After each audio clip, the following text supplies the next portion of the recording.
Bonjour à tous et bienvenue chez XTM Auto pour un nouveau test produit. Aujourd'hui j'ai invité Luis de Technoglobe à nous présenter son nouveau Scala Rider, le G9 qui a été développé par Cardo, parce qu'on se pose pas mal de questions sur ce produit et notamment la première question qu'on a pour Luis, c'est quelle est la différence entre le G9 et le G4? Merci Michel. Donc au premier abord, le G4 et G9, donc la différence va essentiellement se situer sur le système de fixation. Donc pour les experts en la matière, le G4 possédait donc soit une perche, soit un kit intégral. Le G9, en fin de compte, réunit les deux. Donc quand vous achetez un G9 aujourd'hui, vous avez et une perche flexible pour le GT modulable et un kit intégral fourni de série avec. Pour les connaisseurs aussi, chose importante, au premier abord, les enceintes sont un tout petit peu plus épaisses. Donc incidence sur la qualité sonore. D'accord. Il y a une vraie différence. Une vraie différence, Michel. Aujourd'hui, on possède des enceintes avec de vraies basses. Chose que n'avait pas le G4 initialement. Donc dans le casque, on le ressent vraiment. On le ressent vraiment au niveau qualité audio. Ok. La première, donc nous étions sur les perches et d'un point de vue visuel sur les modules. D'accord. Je vois qu'il y a un bouton supplémentaire.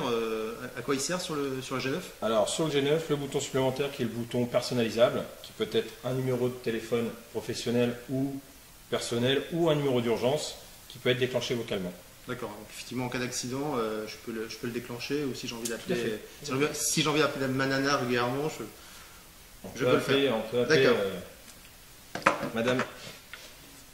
La petite particularité aussi du G9, chose importante. Aujourd'hui, le G9 travaille vocalement. D'accord. Donc ça, c'est des fonctions qui rentrent en supplément du G4.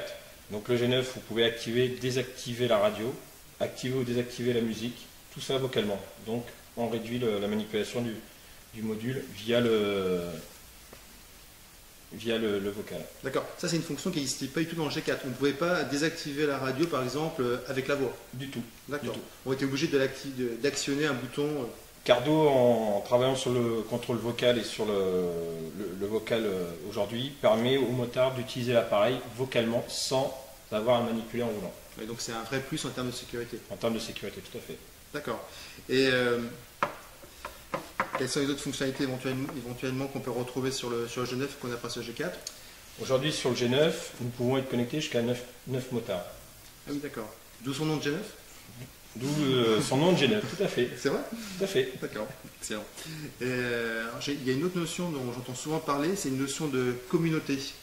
Donc on vient au système du G9 et au système du 9 motard. En fin de compte, on a la possibilité, via le site Cardo, de s'enregistrer et de créer un pseudo et de créer cette fameuse communauté. D'accord. Ça signifie par exemple, il y a un de mes potes qui passe à côté de moi qui a un G9 et qui est identifié sur la plateforme de Cardo. Tout à fait. Automatiquement, les deux G9 se reconnaissent, un peu comme si je me connectais par exemple sur Skype. Et effectivement, on peut dialoguer. On peut dialoguer, donc soit via cette fonction de communauté, sachant avant tout que la personne doit impérativement préenregistrer les données du pilote ou du passager avec lequel tu souhaites te connecter. D'accord.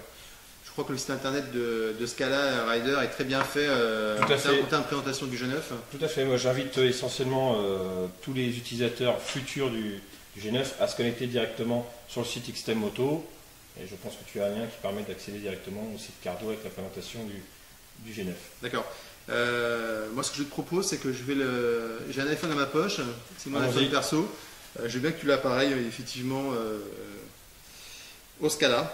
Donc la fonction la plus basique, qui est la connexion sur un iPhone ou sur un GPS. Bon, c'est un iPhone, là c'est un iPhone 3, j'ai un peu un vieux nanar, mais ça doit fonctionner aussi. Il n'y a aucun souci. Okay.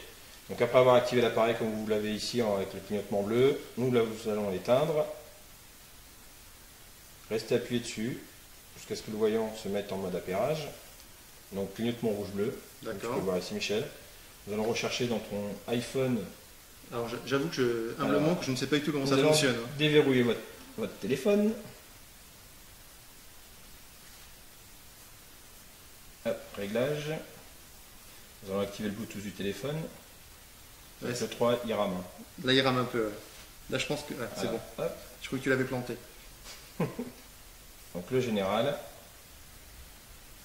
Il est temps de changer ton téléphone, je pense. T'exagères, il a à peine 2 ans. Donc Il ton téléphone recherche. est en train de rechercher le G9. Le G9 est en train de rechercher dans son environnement un appareil sur lequel on peut le connecter. Donc là, la connexion est assez rapide, hein. Oui. Donc là, ton iPhone a trouvé le G9. On va cliquer dessus. Hop. J'ai des gros doigts, moi, c'est pour ça. Effectivement, c'est assez simple. Ouais, ouais. Donc Un un code code PIN, PIN d'accord. traditionnel, 4x0. Ça, on retrouve sur la notice du G9 ou du G4. Ok. Sur un G4, hein. Bon, bah, c'est- On va jumeler l'appareil ensemble. Et voilà. Donc, quand le G9 va être connecté, par contre il rame. Oui, bon, ok, c'est bon, ça suffit. Voilà. Quand le G9 retrouve Ah oui. son appareil, on a les deux voyants qui changent de couleur, qui tournent au violet. Au violet, d'accord, ok. Voilà. Donc là, ton appareil est connecté. Et Super. tu peux avoir un usage immédiat pour recevoir ton appel. Ok, bah nickel. Petite parenthèse, on peut aussi avoir la musique de ton MP3, donc ton iPhone, directement en son stéréo sur le G9. D'accord. Bon, bah super. Moi, ce que je te propose, c'est que tu me le laisses. Et Avec plaisir. Je vais faire un prochain test produit à ce moment-là, en roulant avec. Et je vous dirai si effectivement les promesses du G9 sont bien tenues. En tout cas, Luis, merci pour cette présentation. J'espère que on t'a pas trop forcé la main pour venir. Du tout, avec plaisir. Bon, bah ça marche. Bon, bah très bientôt pour un nouveau test produit chez XTM Moto. Et puis je vais vous faire une seconde série effectivement en faisant un live sur la moto. Comme ça, on pourra vraiment se rendre compte en conditions réelles de la qualité du G9. Merci de nous avoir suivis et à très bientôt. Bonne journée.